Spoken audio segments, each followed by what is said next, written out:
ஓம் நம சிவாய போற்றிவோம். ஓம் சிவாய நமக.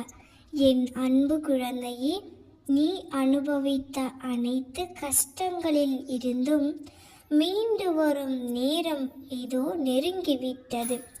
கலங்காமல் இரு, தைரியமாக இரு. நீ ஜெயிக்க போகிறாய். எதற்கும் சோர்ந்து விடாதே. உன் கவலைகளும் கஷ்டங்களும் கண்டிப்பாக சந்தோஷமாக மாறும். என் வாழ்க்கையில் இனி அடுத்தது என்ன செய்ய போகிறேன் என்று தெரியவில்லையே, எனக்கென யாரும் இல்லையே, சிறிய உதவி செய்யக்கூட யாரும் இல்லையே என்று வருத்தப்படுகிறாயா என் குழந்தையே? ஏன், எதற்காக உனக்கு யாரும் இல்லை என்று வருந்துகிறாய்? ஒரு நாளும் அப்படிப்பட்ட சூழ்நிலைக்கு உன் அப்பா ஒரு நாளும் தள்ள மாட்டேன். உனக்காக நான் இருக்கின்றேன்.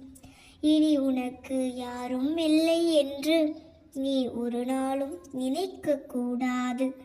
நீ அப்படி நினைக்கும் பொழுது என் பிள்ளைகள் என்னை அப்பாவாக நினைக்கவில்லை என்று என் மனம் சொல்கின்றது.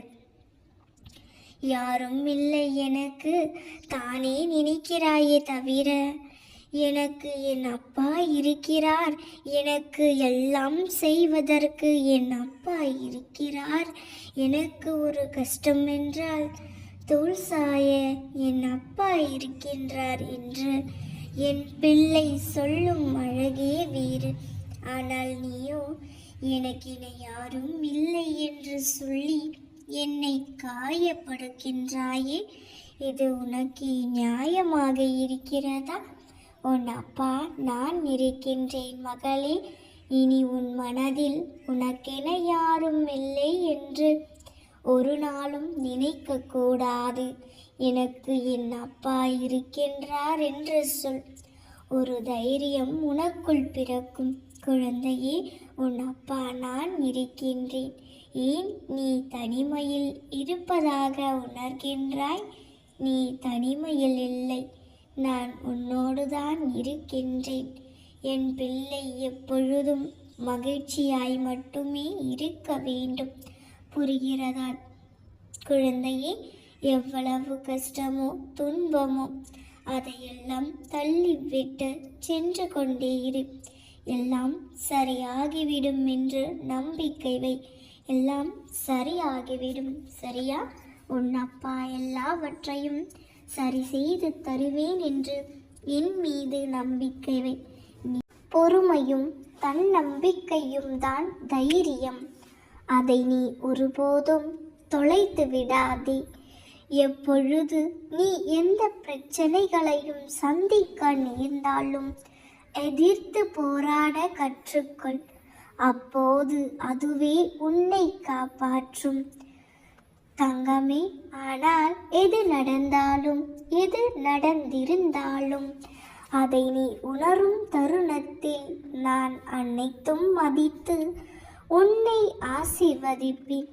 சகிப்புத்தன்மை இல்லை எனில் மிகவும் கவலைக்கிடமாகிவிடும். கண்மணியே, இதை மட்டும் மனதில் வைத்து கொண்டு மகிழ்ச்சியாய் வாழ்வதற்கு எனது நாமத்தை உச்சரித்து கொண்டே இரு.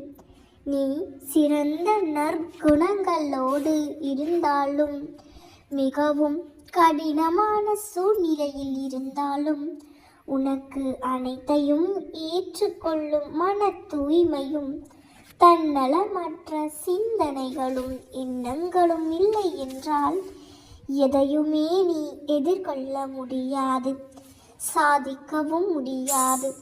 மிகவும் முக்கியம் சகிப்புத்தன்மை. இது மட்டும் உன் வாழ்வில் இல்லாவிடில் உனது வாழ்க்கையே பறிபோய்விடும். கண்மணியே, நான் பக்க பலமாக இருந்தாலும், அனைத்தும் எனக்கு கட்டுப்பட்டு இருந்தாலும், நானே சர்வாதிகாரி என்றாலும், உன்னிடம் நிலையான பக்தி சக்தி இருந்தால் மட்டுமே நான் உன்னை அனைத்திலும் இருந்து காக்க முடியும். நம்பிக்கையும் சகிப்புத்தன்மையும் உனது தைரியத்தையும் தான் உன்னிடம் இருந்து நான் எதிர்பார்க்கிறேன். உனது வருகைக்காக நான் காத்து கொண்டு இருக்கிறேன் கண்மணியே. நான் உனது மனநிலையை புரிந்து கொண்டு உனக்கு அழைப்பு விடுத்திருக்கிறேன். எனது அழைப்பை ஏற்றுக்கொண்டு எனக்கு பிடித்ததை எடுத்து கொண்டு வா. நான் உனக்காக என் விழி திறந்து காத்திருக்கின்றேன் கண்மணி. எனது அனுமதியின்றி எதுவும் நடக்காது. எவரையும் நெருங்க கூட விட மாட்டேன். உனக்கு ஏற்பட்ட துயரங்கள் அனைத்தும் உன்னை விட்டு விலகிவிடும். தன்னம்பிக்கையை மட்டும் இழந்து விடாதே. அனைத்தும் மாறப்போகிறது. எல்லாவற்றையும் மாற்றி அமைக்கப் போகிறேன். கலங்காமல் இரு, தைரியமாக இரு. நீ ஜெயிக்க போகிறாய். எதற்கும் சோர்ந்து விடாதே செல்லம்மே. உன் கவலைகளும் கஷ்டங்களும் கண்டிப்பாக சந்தோஷமாக மாறும். என் வாழ்க்கையில் இனி அடுத்தது என்ன செய்ய போகிறேன் என்று தெரியவில்லையே. எனக்கென யாரும் இல்லையே, சிறிய உதவி செய்யக்கூட யாரும் இல்லையே என்று வருத்தப்படுகிறாயா என் தங்கமே? ஏன் எதற்காக உனக்கு யாரும் இல்லை என்று வருந்துகிறாய்? ஒரு நாளும் அப்படிப்பட்ட சூழ்நிலைக்கு உன் அப்பா நான் தள்ள மாட்டேன். உனக்காக நான் இருக்கின்றேன். இனி உனக்கு யாரும் இல்லை என்று நீ ஒரு நாளும் நினைக்க கூடாது. நீ அப்படி நினைக்கும் பொழுது என் பிள்ளைகள் என்னை அப்பாவாக நினைக்கவில்லை என்று என் மனம் சொல்கின்றது. யாரும் இல்லை, எனக்கு தானே நினைக்கிறாயே தவிர எனக்கு என் அப்பா இருக்கிறார், எனக்கு எல்லாம் செய்வதற்கு என் அப்பா இருக்கிறார் என்று ஒரு நாளும் சொல்ல மறுக்கின்றாய். பல ஏமாற்றங்களால் நான் வீழ்த்தப்பட்டு விட்டேன். என்னை கரையேற்றுங்கள் அப்பா என்று என் முன் கையேந்தி நிற்கும் என் செல்ல பிள்ளையே, கூடிய விரைவில் உனக்கு நல்வாழ்வு கிடைக்கும். கவலைப்படாமல் இரு. இந்த மாதம் ஒரு இனிப்பான செய்தியோடு உனக்கு துவங்கும். ஆம் செல்லமே, நீ புதிய இடம் நோக்கி பயணிக்க போகிறாய். உன் மனதை அழுத்தி கொண்டு இருந்த கவலைகள் எல்லாம் சற்று மாறப்போகிறது. உன் வாழ்க்கையில் புது மாறுதல்களை காணப்போகிறாய் செல்லம்மே. நீ எதிர்பார்த்த இடத்திலிருந்து நீ எதிர்பார்த்த செய்தி வரப்போகிறது.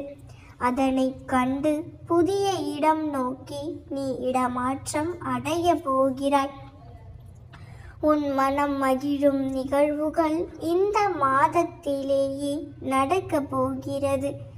இந்த அப்பாவின் மீது முழு நம்பிக்கை இருந்தால் மேற்கொண்டு இந்த வார்த்தைகளை முழுமையாக கேட்டுவிட்டு அப்பாவின் பரிபூரண ஆசீர்வாதத்தை பெற்றுக்கொண்டே இந்த நாளை துவங்கு.